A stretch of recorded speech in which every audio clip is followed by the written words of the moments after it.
এখন ঘড়িতে দুপুর 2টো, আর এদিকে আমরা বেরিয়ে পড়েছি স্ট্রবেরি পিক করতে। খেলে খেতে পারো, কোল্ড ড্রিঙ্কস বুঝলে তো, বুঝলে? ওকে, থ্যাংক ইউ। যেখানে যাচ্ছি আমরা গাড়িতে 1 ঘন্টা মতো লাগবে পৌঁছাতে। ওয়েদারটাও আজকে সুন্দর, একদম স্ট্রবেরি পিকিংয়ের ওয়েদারই দিয়েছে।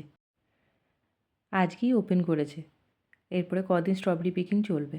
আর ও গেছে ওই বাড়ি থেকে যে ডাব্বাগুলো নিয়ে এসেছি, যার মধ্যে স্ট্রবেরি পিক করে রাখবো, সেটার ওয়েট করতে। তারপরে পিক করে আবার ওইখানে নিয়ে যাব, তখন ওরা ওই ওয়েটটা মাইনাস করে দেবে।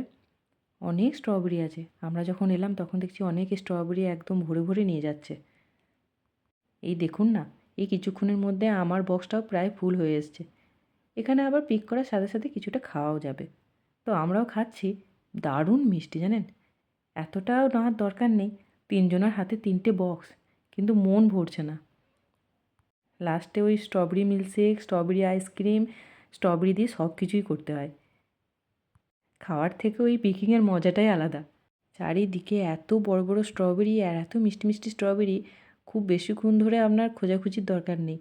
10 মিনিটের মধ্যে পুরো একটা বড় বক্স ফুল হয়ে যাবে। সুপার মার্কেটে একটু দাম তো থাকেই, এখানে নিজে থেকে পিক করে নেওয়া হচ্ছে তো, ওই জন্য একটু সস্তায় পাওয়া যায়। ওই আপনার 1 কেজির দাম 50 করোনার, 50 করোনার মানে 550 থেকে 600 টাকা মতো পড়বে হয়তো।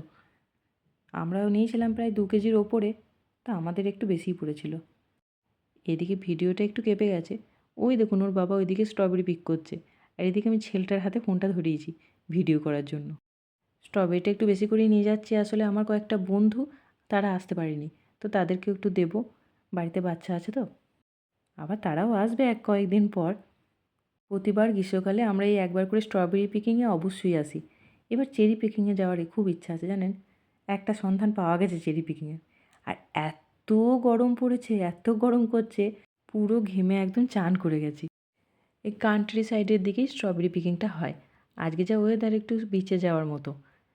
ডেনমার্কে আর যাই হোক, যত গরমই পড়ুক কেন, হাওয়াটা চলে। সন্ধে সন্ধে হতে হতেই আবার একটু ঠান্ডা হয়ে যায়, তখন একটা পাতলা জ্যাকেটের প্রয়োজন পড়ে। এত নিয়ে ফেলেছি, ওই ডাব্বাটা থেকে একটা দুটো করে নিচেই পড়ে যাচ্ছে, তবু মন ভরছে না। চলুন আর তুলব না, এবার বাড়ির দিকে যাই। অনেক হয়েছে, বাড়িতে গিয়ে এগুলো আবার ব্যবস্থাও করতে হবে। সানগ্লাসটা পরে এসেছিলাম, ওটা খুলে গাড়িতে রেখে দিয়ে এসেছি। এত রোদ, চোখগুলো জ্বালা করছে। কিন্তু সানগ্লাস পরে আমরা স্ট্রবেরি তো দেখতেও পাবো না ঠিক করে, কোনটা লাল কোনটা সবুজ কিছু বুঝতে পারবো না।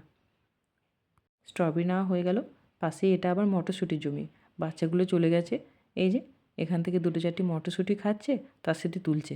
মটরশুঁটিগুলো বেশ মিষ্টি, আমিও একটা দুটো খেয়ে দেখলাম। কিছুটা মটরশুঁটিও নিয়ে যাব।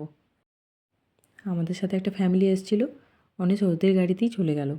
আমরা দুজন একই জায়গাতেই থাকি। আর রাস্তাগুলো কি ভালো লাগছে না, চারিদিকে সবুজ আর সবুজ। এখনও পর্যন্ত রোদের তেজ দেখছেন, মনে হচ্ছে যেন সেই দুপুর 2টোই বাজছে।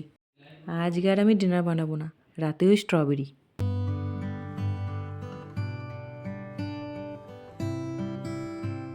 বাড়ি চলে এসেছি।